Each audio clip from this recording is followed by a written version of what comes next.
नमस्कार दोस्तों, आपका आपके अपने चैनल में स्वागत है। तो दोस्तों आज की इस वीडियो में हम लोग बात करेंगे 25 सितंबर के कुछ एक महत्वपूर्ण एजुकेशनल अपडेट्स के बारे में, जिसमें जो है वो आपका एचपीयू बीएड काउंसलिंग से रिलेटेड एक महत्वपूर्ण अपडेट यहाँ पे आया है। उसी के साथ हम लोग ये भी देखेंगे कि क्या यहाँ पे 50 और 60 मार्क्स वालों को भी सीट मिल जाएगी या नहीं मिलेगी। इसी के साथ यहाँ पे एक महत्वपूर्ण इम्पोर्टेंट अपडेट आया है बीए बीएससी बीकॉम स्टूडेंट्स के रिगार्डिंग। अगर उन्होंने ये मेन काम उनके लिए यहाँ पे बोला गया, अगर उन्होंने ये नहीं करा तो उनका रिजल्ट और एडमिट कार्ड यहाँ पे नहीं आएंगे, जो अभी उनके एग्जामिनेशन हो रहे हैं उससे रिलेटेड। और इसी के साथ जो आपका एचपीयू यूजी बैच था 2013-15 का, उसको भी यहाँ पे एक स्पेशल चांस मिला है, उसके रिगार्डिंग नोटिफिकेशन आया, उसके बारे में भी बात करेंगे। और उससे पहले जिन जिन यूजी क्लासेस को यहाँ पे स्पेशल चांस मिले थे उनके एग्जामिनेशन फॉर्म यहाँ पे जो है वो फिल होने स्टार्ट हो गए हैं, उसी पे भी एक नोटिफिकेशन आया है, उस पर भी हम लोग जो है वो डिटेल में बात करेंगे। इसी के साथ यहाँ पे कुछ एक क्लासेस का रिवैल्यूएशन और रीअपेयर का रिजल्ट भी अनाउंस हुआ है, और कुछ एक जो आपके अपडेट है वो इग्नू से भी रहने वाले हैं। तो इन सभी अपडेट्स को आज की इस वीडियो में जो है वो हम लोग देखेंगे। तो चलिए दोस्तों करते हैं वीडियो को स्टार्ट। अगर यहाँ पे हम लोग सबसे पहले बात करें एचपी बोर्ड धर्मशाला की, तो यहाँ पे जो है वो +2 के जो भी टॉपर्स थे उनकी संख्या 92 से बढ़ के 113 जो है वो हो गई है। यहाँ पे जब रिजल्ट निकला था एचपी बोर्ड धर्मशाला +2 क्लास का, तो वहाँ पे उस टाइम जो थे वो 92 टॉपर्स थे, लेकिन उसके बाद जो था कुछ एक स्टूडेंट्स ने यहाँ पे रिवैल्यूएशन और रीचेकिंग के फॉर्म भरे थे, उसके बाद जो है उनके मार्क्स यहाँ पे इंक्रीज हो गए, और यहाँ पे जो टॉपर्स थे उनकी संख्या 92 से बढ़ के जो है वो 113 हो गई है। इसी के साथ नेक्स्ट अपडेट की बात करें तो ये आपका अपडेट फिर से एचपी बोर्ड धर्मशाला से ही रहने वाला है। तो यहाँ पे जो भी स्टूडेंट डीएलईडी कर रहे हैं पार्ट 1 और पार्ट 2 की जो उनकी परीक्षाएं हैं वो स्टार्ट अभी होने वाली हैं, और उसके लिए जो परीक्षार्थी है वो 15 अक्टूबर तक अप्लाई कर सकते हैं, और ये आपके एग्जामिनेशन फॉर्म जो हैं वो भरे जाएंगे, जो आप लोग जो है वो 15 अक्टूबर तक इनको भर सकते हैं। नेक्स्ट अपडेट की बात करें तो आपका नेक्स्ट अपडेट जो है वो हिमाचल प्रदेश टेक्निकल यूनिवर्सिटी हमीरपुर से रिलेटेड है। तो अब जो है वो एचपीटीयू संस्कृत में भी डिप्लोमा करवाएगी। तो यहाँ पे जो है हिमाचल प्रदेश टेक्निकल यूनिवर्सिटी हमीरपुर है, उन्होंने केंद्रीय संस्कृत विश्वविद्यालय के साथ एक अनौपचारिक जो है वो एक यहाँ पे गठबंधन करा है, जिसमें जो है वो जो आपका हिमाचल प्रदेश टेक्निकल यूनिवर्सिटी हमीरपुर है उसके जो कैंपस है वहाँ पे एक औपचारिक सांस्कृतिक शिक्षा केंद्र खोला जाएगा, जिसकी स्वीकृति जो है वो केंद्रीय संस्कृत विश्वविद्यालय ने दे दी गई है। तो इसके माध्यम से आप लोग जो है वो संस्कृत में डिप्लोमा कर सकते हो, और ये डिप्लोमा जो है वो पार्ट टाइम होगा। और इसके लिए जो अप्लाई करने की लास्ट डेट है वो यहाँ पे 30 सितंबर रखी गई है, और उसके लिए अप्लाई करने की जो डेट स्टार्ट होगी वो आज यानी कि 25 सितंबर से स्टार्ट हो जाएगी। तो इसके लिए अगर कोई इंटरेस्टेड हो संस्कृत में डिप्लोमा करने के लिए, और ये डिप्लोमा जो है वो पार्ट टाइम ही होगा, तो इसके लिए आप लोग अप्लाई कर सकते हो आज से, और लास्ट डेट जो है वो यहाँ पे 30 सितंबर जो है वो रहेगी। नेक्स्ट अपडेट की बात करें तो आपका नेक्स्ट अपडेट जो है वो इग्नू से रहने वाला है। तो यहाँ पे इग्नू ने जो है यूजी और पीजी के लिए एडमिशन करवा रहा है इग्नू, तो उसके लिए यहाँ पे जो लास्ट डेट है वो अब बढ़ा के 30 सितंबर कर दी है। तो यहाँ पे जो भी स्टूडेंट है इग्नू से या तो यूजी करना चाहते हैं या पीजी करना चाहते हैं, इट मीन्स कि कोई बीए करना चाहता है, बीकॉम करना चाहता है, या पीजी के कुछ एक कोर्सेज हैं जैसे एमकॉम है, एमबीए है, एमए के बड़े ज़्यादा कोर्सेज हैं, एमएससी के कोर्सेज हैं, या कुछ एक स्टूडेंट मुझे पूछ भी रहे थे कि इग्नू जो आपका इकाडोल है वहाँ से एमएससी मैथ नहीं हो रही है, तो आप लोग जो है वो इग्नू से एमएससी मैथ कर सकते हो। तो अगर कोई यहाँ पे इंटरेस्टेड कैंडिडेट है जो इग्नू से यूजी या पीजी के लिए एडमिशन लेना चाहता है, तो वो यहाँ पे 30 सितंबर तक अप्लाई कर सकता है, और ये अप्लाई जो है वो ऑनलाइन माध्यम से होगा। आप लोग जो है वो इग्नू की साइट पे जाके इसके लिए अप्लाई कर सकते हो।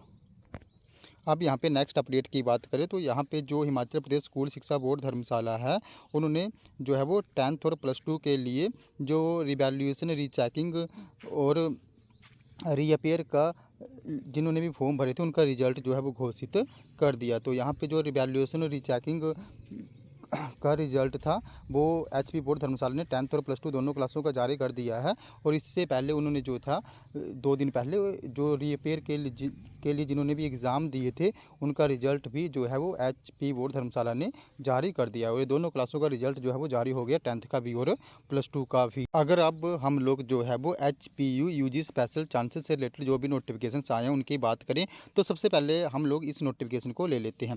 तो यहाँ पे बोला गया है कि जो भी स्टूडेंट यहाँ पे 2013-15 बैच के हैं, इसमें आपकी BA BSc BCom और शास्त्रीय कोर्सेस आएंगे। तो यहाँ पे जिन भी स्टूडेंट्स की डिग्रियाँ पूरी नहीं हुई हैं उनको यहाँ पे HPU ने एक स्पेशल चांस जो है वो दिया है और इस स्पेशल चांस की जो फीस रखी गई है वो 5,000 रुपये रखी गई है। तो इसमें जो भी आपके फर्स्ट, थर्ड और फिफ्थ सेमेस्टर के स्टूडेंट्स थे वो यहाँ पे जो है वो 12 अक्टूबर तक अपने एग्ज़ामिनेशन फॉर्म जो है वो फिल कर सकते हैं और ये आपके एग्ज़ामिनेशन फॉर्म जो है वो आपकी आईडी के थ्रू फिल होंगे। आपको पता ही है कि आपको यहाँ पे आईडी पासवर्ड मिला होगा जहाँ पे आप लॉगिन करके अपने एग्ज़ामिनेशन फॉर्म फिल करते हो, तो उसी के माध्यम से आपके एग्ज़ामिनेशन फॉर्म फिल होंगे और आपके यहाँ पे जो एग्ज़ाम हैं वो यहाँ पे नवंबर-दिसंबर 2022 में जो है वो होंगे। तो आप जो है वो इसके लिए जो है वो ऑनलाइन माध्यम से अप्लाई कर सकते हो और इसकी फ़ीस यहाँ पे 5,000 रुपये रहेगी। तो ये स्पेशल चांस यहाँ पे 13 और 15 बैच वालों के लिए है। अब हम लोग नेक्स्ट बात कर लें जो आपके नेक्स्ट बैचेस हैं जिनको भी स्पेशल चांसेस मिले थे, जैसे आपका बैच था 2016-17 एंड 17-18। इसी के साथ ये दोनों बैच जो थे इनको भी यहाँ पे एक स्पेशल चांस मिला हुआ था। तो इनके भी फर्स्ट, थर्ड और फिफ्थ सेमेस्टर के जो एग्ज़ाम हैं वो यहाँ पे अक्टूबर-नवंबर तक जो हैं वो होंगे और इसके लिए जो अप्लाई करने की यहाँ पे लास्ट डेट है वो यहाँ पे आप 12 अक्टूबर तक जो है वो अप्लाई कर सकते हो और ये आपका अप्लाई भी जो है वो ऑनलाइन माध्यम से ही होगा। तो यहाँ पे जो 16-17 के स्टूडेंट हैं उनका जो आईडी पासवर्ड है वो यहाँ पे www.hpuniversity.co.in के माध्यम से खुलेगी, बिकॉज उनकी जो पुरानी साइट थी वहाँ के थ्रू वहाँ पे जो है उनका आईडी पासवर्ड ओपन होता है और उसी के थ्रू उनका अप्लाई होगा। और जो 17-18 के बैच के स्टूडेंट हैं उनका जो है यहाँ पे स्टूडेंट पोर्टल वाली साइट पे जो है उनकी आईडी पासवर्ड ओपन होती है, तो उनका जो अप्लाई होगा वो उसी माध्यम से होगा, उसी वे में। तो आपको पता ही है कि आपकी आईडी और पासवर्ड कहाँ के थ्रू आप कहाँ लॉगिन कर सकते हो, तो वहीं से आपके यहाँ पे एग्ज़ामिनेशन फॉर्म जो है वो फिल होंगे। तो और बाद में जो आपके इवन सब्जेक्ट बच गए उसके एग्ज़ाम जो हैं वो यहाँ पे मार्च में जो हैं वो होंगे। तो यहाँ पे जो भी ओड स्टूडेंट हैं या ओड बैच वाले स्टूडेंट हैं 16-17, 17-18 के, उनके एग्ज़ाम जो है अभी अक्टूबर-नवंबर में हो जाएंगे, चाहे वो आपका 13-15 का बैच हो या आपका जो है वो 16-17, 17-18 का बैच हो। और इसके बाद जो एनुअली ईयर के लिए भी यहाँ पे जो है वो स्पेशल चांस मिला था और जो आपके यहाँ पे इवन सेमेस्टर रह गए उनके एग्ज़ाम जो हैं वो यहाँ पे मार्च में होंगे। अब यहाँ पे नेक्स्ट नोटिफिकेशन की बात कर ले तो ये नोटिफिकेशन आपका जो है वो BA BCom के लिए आया हुआ है। तो यहाँ पे जो भी जनवरी 2021-22, जनवरी 20-21 और एक आगे जो है वो डेट यहाँ पे गलत मेंशन हुई है, क्या लिखा है इन्होंने 21-21 या 21-22, तो ये गलत डेट है। तो ये आप मुझे लगता है 21-22 ही होगा। तो यहाँ पे जो भी फर्स्ट, सेकेंड और थर्ड ईयर के स्टूडेंट हैं जिनके एग्ज़ाम जो हैं वो अभी इस बार जो है वो होंगे, तो इक्वाडोर, ये जो सारे स्टूडेंट हैं इक्वाडोर के रहने वाले हैं, तो इन्होंने जो है वो अपनी असाइनमेंट्स जो हैं वो यहाँ पे सबमिट नहीं करवाई है। तो उनके लिए एक जो है वो अर्जेंट नोटिस यहाँ पे इक्वाडोर ने जारी करा है कि ये स्टूडेंट्स जो हैं वो यहाँ पे अपनी असाइनमेंट्स जो हैं वो 30/9/2022 तक जो है वो सबमिट करवा दी। इट मीन्स कि आपको यहाँ पे इस मंथ की 30 तारीख तक जो है वो अपनी असाइनमेंटें HPU सबमिट करवानी पड़ेंगी। अगर यहाँ पे कोई स्टूडेंट HPU में अपनी असाइनमेंट सबमिट नहीं करवाएगा तो उसको जो है वो एडमिट कार्ड जारी नहीं किए जाएंगे और अगर एडमिट कार्ड जारी भी हो जाते तो इन फ्यूचर उसका रिजल्ट नहीं आएगा, तो उसको बाद में भी प्रॉब्लम जो है वो आएगी। या अगर वो अपना असाइनमेंट यहाँ पे लेट सबमिट करवाता है 30 के बाद तो उस कंडीशन में भी उसका एडमिट कार्ड तो आ जाएगा, लेकिन इन फ्यूचर जो है वो उसका रिजल्ट यहाँ पे नहीं आएगा। तो यहाँ पे जो भी इक्वाडोर के BCom BA के जनवरी 21-22 और जनवरी 20-21 के स्टूडेंट हैं वो जल्दी से जल्दी 30 सितंबर तक अपनी असाइनमेंट्स यहाँ पे सबमिट करवा दें। अगर वो ऐसा नहीं करते हैं तो उनका रिज़ल्ट यहाँ पे घोषित नहीं किया जाएगा और ना तो उनके यहाँ पे एडमिट कार्ड भी जो है वो जारी होंगे। तो इन फ्यूचर आपको रिजल्ट में भी प्रॉब्लम पड़ेगी और अब जब आप एग्ज़ाम दोगे तब भी आपको प्रॉब्लम पड़ेगी, बिकॉज आपके एडमिट कार्ड नहीं आएंगे। तो ये काम आप जल्दी से जल्दी कर लें। अब हम लोग अगर लास्ट में बात कर लें HPU बीएड काउंसलिंग के बारे में, तो आपकी जो 3 राउंड की काउंसलिंग हुई है बीएड की, उसके बाद भी यहाँ पे 1924 सीटें जो हैं वो खाली चल रही हैं। तो इसमें जो है वो कुछ एक सीटें आपकी गवर्नमेंट कॉलेजेस में भी बची हैं, जैसे HPU में भी सीटें बची हैं, और जो आपका धर्मशाला वहाँ भी सीट जो है वो बची हुई हैं। इसी के साथ अगर हम दूसरे कॉलेजेस की बात करें तो यहाँ पे बीएड कॉलेजेस में जो मेडिकल की सीटें हैं वो 499 सीटें बची हुई हैं, नॉन मेडिकल की 535, और कॉमर्स एंड आर्ट्स की अभी भी 900 सीटें जो हैं वो खाली चल रही हैं। तो इनको भरने के लिए आपको पता है कि मोप अप राउंड स्टार्ट हो गया है पिछले कल से, और ये 27 सितंबर तक चलेगा। तो इसके लिए कैसे अप्लाई करना है, और कुछ एक स्टूडेंट्स के यहाँ पे जो है वो एप्लीकेशन फॉर्म में भी करेक्शन की ज़रूरत है, तो वो करेक्शन भी कैसे करनी है, इस पर मैंने एक सेपरेट वीडियो बनाई है, जिसका लिंक जो है वो मैं आपको आई बटन पे दे दूंगा। वहाँ पे जाके आप चेक कर सकते हो, या तो आप मेरे जो यूट्यूब चैनल है वहाँ पे जाके जो है वो मेरी वीडियो देख सकते हो कि कैसे कैसे आपने अप्लाई करना है, और कैसे कैसे यहाँ पे आपने अपने एप्लीकेशन फॉर्म में भी करेक्शन करनी है। तो आप ये जल्दी से काम कर लीजिए। और इसके लिए जो डेट रखी है, मतलब जो आपके मार्क्स की क्राइटेरिया रखा गया वो आपको पता ही 53 है अभी। तो आप लोग जो जिनके 53 तक हैं जनरल कैटेगरी में वो अप्लाई कर लें। अदर कैटेगरी में जो आपके SC ST या OBC और जो आपके जनरल फिजिकली हैंडीकैप्ड हैं, उसके लिए यहाँ पे 45 मार्क्स जो है वो रखी गई है। इसी के साथ अगर हम लोग अब बात करें कि यहाँ पे जो 50-60 वाले स्टूडेंट हैं उनको भी सीट मिलेगी या नहीं, तो अब हम लोग देख सकते हैं कि जो क्राइटेरिया रखा है वो 53 मार्क्स का यहाँ पे HPU ने रखा है कि वही अप्लाई कर सकते हैं। तो मोस्ट प्रोबेबली यहाँ पे 53 तक तो सीट्स मिल ही सकती है, कि मतलब यहाँ पे 60 वाले को भी सीट मिल सकती है, ठीक है। तो 53 मतलब ये डिपेंड करता है आपका प्राइवेट कॉलेजेस में कि वहाँ पे कितने लोगों ने अप्लाई करा है। कहीं क्योंकि अब बात कर ले प्राइवेट कॉलेजेस की, तो जो आपकी थर्ड राउंड काउंसलिंग हुई थी वहाँ पे 68-66 जो है वो कट ऑफ गई है। इट मीन्स कि 68 और 66 से के बाद अगर किसी के 65 हैं तो उनको प्राइवेट कॉलेजेस में एडमिशन नहीं मिली है। और कुछ एक कॉलेजेस ऐसे भी थे जो जहाँ पे मैंने देखा था कि भाई 60 और 62 वालों को भी एडमिशन मिल गई है। तो ये अब ये प्राइवेट कॉलेजेस में तो डिपेंड करता है कि किसने कहाँ पे अप्लाई करा है, अब किसकी कॉलेज की कितनी डिमांड है। तो अभी अगर आप लोगों ने मोप अप राउंड में अप्लाई करना है तो आप उन कॉलेजेस में अप्लाई करो जहाँ पे ज़्यादा सीट्स वैकेंट रहती हैं। अगर आपको नियर कॉलेज, मान लो अब आपने यहाँ पे देखा ही होगा कि आपने 5 कॉलेज जो है वो सिलेक्ट करने हैं। अब जब आपने 5 कॉलेज सेलेक्ट करने हैं यहाँ पे, तो फर्स्ट 2 तो आप वो कॉलेज दे लो जहाँ पे आपको लगता है कि मेरे नियर कॉलेज हैं ये, और मुझे आपके मतलब पसंद के कॉलेज हैं, तो 2 में प्रेफरेंस तो आप अपने पसंद के कॉलेजों को दे दो।